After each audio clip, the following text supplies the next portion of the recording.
Hi అండి. నేను మీ మాధవిని. ఈరోజు మన వీడియోలో మంగళూరు స్పెషల్ చుర్మురి.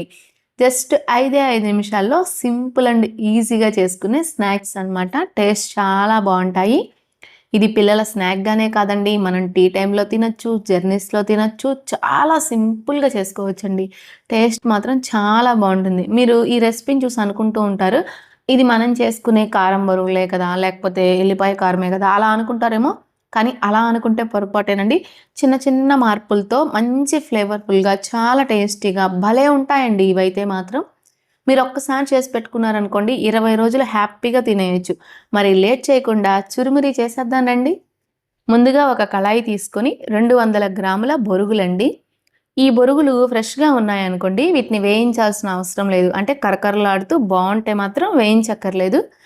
మన దగ్గరున్న బొరుగులు మెత్తగా ఉన్నాయి అనుకుంటే ఒక 2 నిమిషాలు స్టవ్‌ని హై ఫ్లేమ్‌లో పెట్టుకొని వేయించుకుంటే బొరుగులనేవి క్రిస్పీగా వస్తాయి. అలా అని మనం ఓవర్‌గా వేయించామనుకోండి ఈ బొరుగులనేవి చిన్న చిన్నవిగా అయిపోయి గట్టిగా అయిపోతాయి.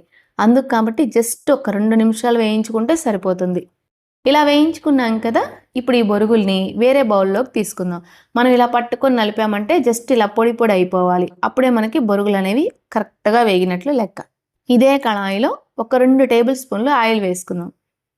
ఆయిల్ కొద్దిగా వేడైన తర్వాత ఒక 50 గ్రాముల పల్లీలు. పల్లీలు ఈ మాత్రం ఉంటేనే కరెక్ట్‌గా సరిపోతాయండి. ఇప్పుడు ఈ పల్లీల్ని దోరగా వేయించుకుందాం. పల్లీల్ని ఇలా దోరగా వేపుకున్నాం కదా!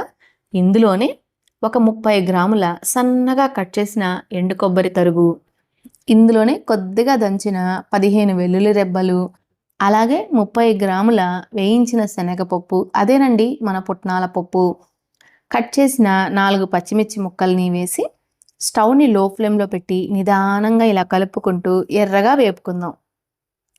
మనకివి ఏమాత్రం మాడినా కానీ రుచంతా పోతుందండి. అందుకు కాబట్టి నిదానంగా వేయించుకుంటేనే మనం వేసిన వెల్లుల్లి రెబ్బలు గానీ, ఎండు కొబ్బరి గానీ ఎర్రగా వేగుతాయి.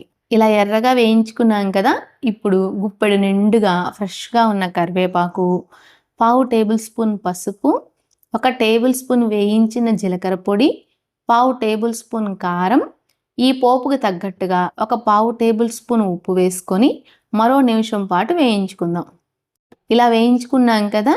చూడండి పోపంతా చక్కగా వేగింది కదా! ఇప్పుడు ఇందులో మనం వేయించి పెట్టుకున్న ఈ మరమరాలు వేసేసుకొని, ఇందులోనే ఒక టేబుల్ స్పూన్ అంత పంచదార పొడి వేసుకొని, ఒకసారి బాగా కలుపుకున్నాము అంటే, మన చురుమురి అయితే రెడీ అయిపోతుంది.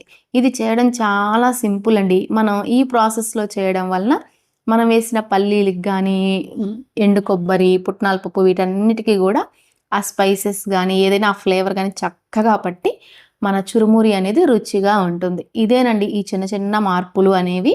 చూసారు కదా! మరి ఈ వీడియో నచ్చిందా? నచ్చితే ఒక లైక్ చేసి, షేర్ చేసి మన ఛానల్‌ని సబ్స్క్రైబ్ చేసుకోండి. మరో మంచి రెసిపీతో మళ్ళీ కలుద్దాం. Thank you. Bye bye.